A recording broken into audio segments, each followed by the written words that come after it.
The price of bread during a famine has nothing to do with the cost of wheat. It has everything to do with how desperate you are and how clearly the seller can see it. That single observation contains more economic truth than most introductory textbooks, because the textbook will tell you that price is the point where supply meets demand, where the curve of what sellers offer intersects the curve of what buyers want, and at that intersection a number emerges that is somehow fair, somehow natural, somehow the correct reflection of underlying reality. The textbook makes price sound like physics, like something that happens rather than something that is done. But price is always done, by someone, to someone, under conditions that are never equal, and the conditions determine the number far more than any curve drawn on a whiteboard. Start with what a price actually is before any theory gets applied to it. A price is a ratio of power. It is the number that emerges when one party's need meets another party's control over what is needed. The seller sets the price at the highest number they believe the buyer will accept before walking away. The buyer pushes it toward the lowest number the seller will accept before refusing to sell. The price that results is not a truth about value. It is the outcome of a negotiation between two unequal positions. And the inequality of the positions is everything. When you are thirsty in a desert and one person has water, the price of water is not determined by the cost of carrying it there. It is determined by how thirsty you are and whether there is anyone else selling. This is called monopoly pricing, and it is not an aberration. It is the purest expression of what pricing actually is when you strip away the conditions that usually obscure it. Price is power. The price is high because the power is absolute. Now look at how this operates in the ordinary economy, not in the extreme case but in the everyday one. You go to work, you sell your labor. There is a price for that labor called a wage. How is that price determined? The textbook says supply and demand. The supply of workers in your field, the demand for your particular skills intersect at a wage rate. And this is not entirely wrong. Scarcity of skill does drive wages up. Abundance of available workers does drive wages down. The mechanism is real.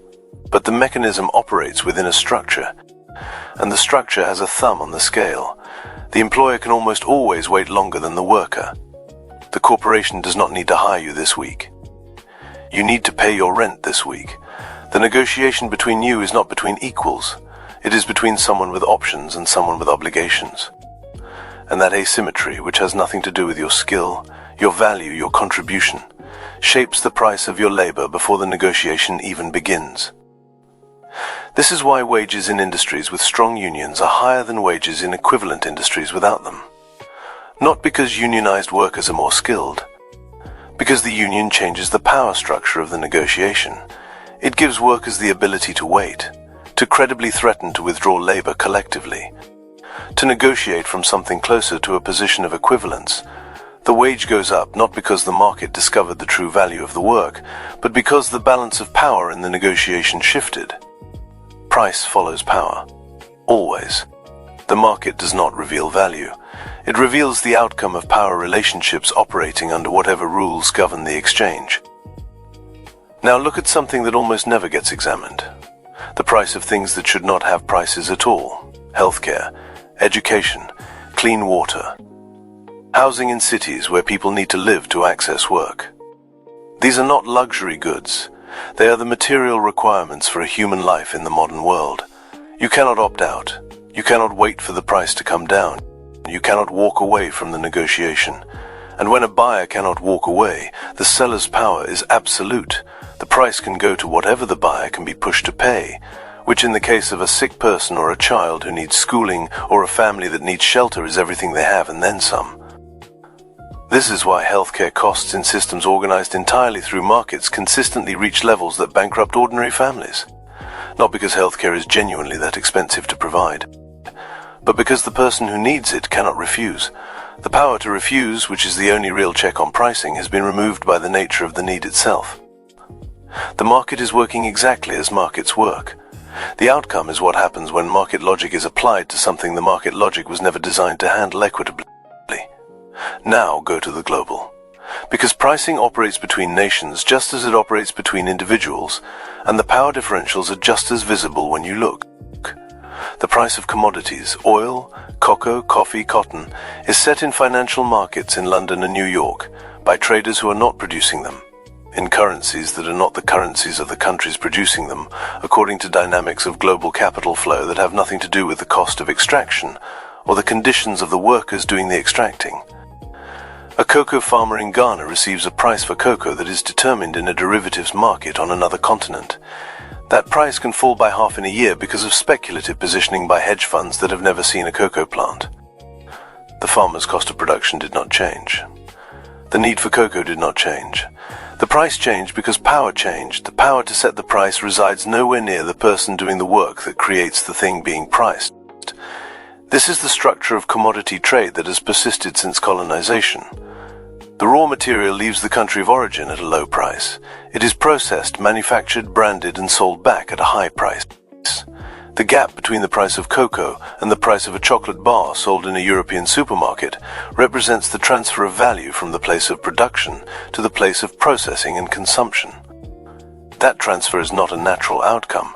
It is the result of who controls the pricing at each stage of the chain. Here is the insight that lands differently once you see it.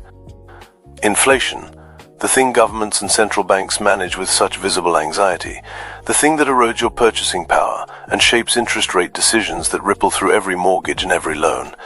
Inflation is not a neutral economic phenomenon. It is a price event, and price events always distribute their consequences unevenly. When inflation rises, not all prices rise equally. The price of assets, property, stocks, land tends to rise faster than the price of wages, which means the person whose wealth is primarily in assets becomes relatively wealthier. The person whose wealth is primarily in their labor becomes relatively poorer. The gap widens not because anything changed about the productivity or value of either person, but because inflation moves through the price system unevenly, and the unevenness follows the same lines it always follows, toward those with assets, away from those without them. The central bank raises interest rates to control inflation. Higher rates slow borrowing, slow spending, slow price increases. They also slow hiring, slow investment, slow the economy. The slowdown falls most heavily on workers, on small businesses, on people with variable rate debt. The people whose assets drove the inflation in the first place, whose property values and stock portfolios inflated while wages stagnated, are relatively protected from the correction. The medicine is administered to the wrong patient. Now bring this into your day, because price is not abstract, it is the texture of every hour. You check a price before you decide whether to do something. Whether to eat at a particular place, take a particular trip, pursue a particular course of study, live in a particular neighborhood, seek a particular medical treatment. Price is the constant gate, the continuous filter through which your options pass before they become real choices. What reaches you as a choice has already been pre-selected by price. The options you never consider because they are priced beyond your reality are as significant as the options you have. Your sense of what is available to you, of what your life can contain, is shaped more profoundly by the prices you face than by almost any other single factor. And those prices were not set by any neutral process. They were set by negotiations between unequal parties under rules made by those with power to make rules in markets that reward those who can wait and punish those who cannot.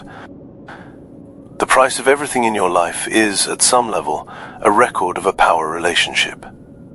The rent you pay reflects who owns the land and how many other people need to live nearby.